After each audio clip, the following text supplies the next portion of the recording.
Hi everyone, it's Muriel, and I'm here with some more Christmas ornaments that I have been working on.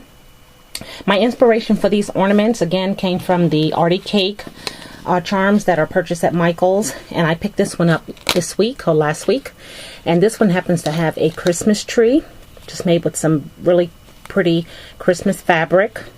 It has a cute little decorative charm on the back, and looks like it's a also a rondelle with maybe a bead cap, and then of course the stick pin, and just some cute fabric, again very Christmassy.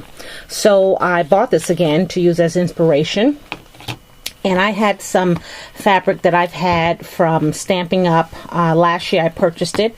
When my demonstrator tells me that things are moved to the clearance rack on the website, I run right over, and I probably paid $2 for these boxes of fabric. This is a last year collection. It is the Candy Cane Christmas, and this is what the colors look like. So it has a light blue with red polka dots and a white with polka dots, and then the multicolor striped, and it's some really good quality fabric. It's 100% cotton. And I also picked up this box, and it is called Deck the Halls. And it has more traditional colors, and they also come with a pamphlet that has a listing of projects where you can make stockings and wreaths and many other things, cover notebooks, lots of ideas. So this is some really good green and beige. And then there is a like a red and beige, and then this pattern back there. So very pretty. So I knew I had the fabric, and I knew I had rondelles and spacers and all of those things, and plenty of tulle, because if you look, there is a piece of tulle between each one of those. You probably can't see it, but it's right there, some red tulle. So I had it in white, red, and green, and I believe I just used the red. I think I just used the red. And I'll probably just make the 3 that I made. I probably won't make any more because they're pretty tedious. But basically, I pulled out my Tim Holtz die, and you know, it cuts all 4. And because you need so many of these circles, I didn't have to cut this size down, and I didn't have to cut this size down, but these 2 I did cut down so that they were more of that size. So that was good, and I was able to layer my fabric like 3 you know, nice square pieces to go on top of the die, and then use a, I guess it's called like a metal shim that really cuts through. So they came out perfect. And you can see some of them here that I cut out and didn't use. Right, so we have all those. And then of course some nice organza ribbon to hang the charms on. So I'll show you what mine look like. Here's one of them. Okay, so when I first started, my tree was very short, so then I had to make them longer because trees come in different shapes and sizes. This is probably the last one I did, because you can see it has a variety of all 3 of the patterns.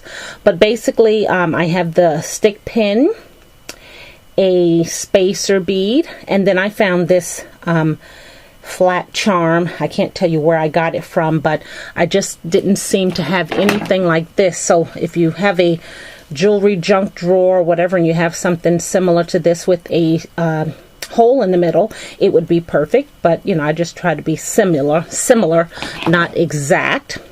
And then what you do is you begin to layer your circles. So you do 1 layer, and then you put a spacer between.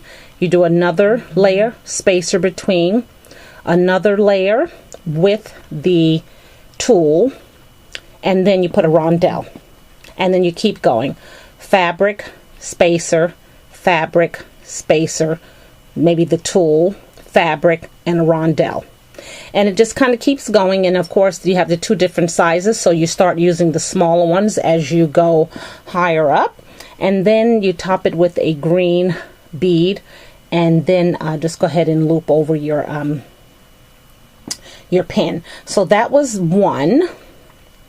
And then the other one I did was all of this design. You can see it's the light blue and red. Same, you know, tools or charms and things on the bottom. Spacers in between. Tulle, spacers, and then the bead on top. So I thought they came out really cute. A good way to use up some fabric. And then this was the very first one I did, where it was like a little short tree, and it has the striped pattern, but same hardware under the bottom. So I thought they were really cute. If you have fabric like what Amy used, which is I don't know if you call that double-sided fabric, but I guess. But you can see she did use two different types of fabric. You have the red and white gingham, and then she has a plaid. Maybe even three types of fabric. So I thought it was just adorable. And you can see her rondelles in the middle here. But it takes a lot of, you know, it takes more than 15 of these fabric circles. So if you have the time, I was just sitting back doing these, watching the Seahawks game. Go Seahawks. They beat Atlanta, FYI. Anyway, just thought I'd throw that in there. So holla if you're a Seahawk fan. Woohoo! Okay, I'll move on. So anyway, that's my little project share. We just wanted to share with you some handmade Artie Cake wannabe Christmas tree ornaments. So thank you for watching, and again, if you have any questions, feel free to just leave me a comment on the crazy Google system. I am getting my messages, so thanks again for watching, and have a great afternoon. Bye now.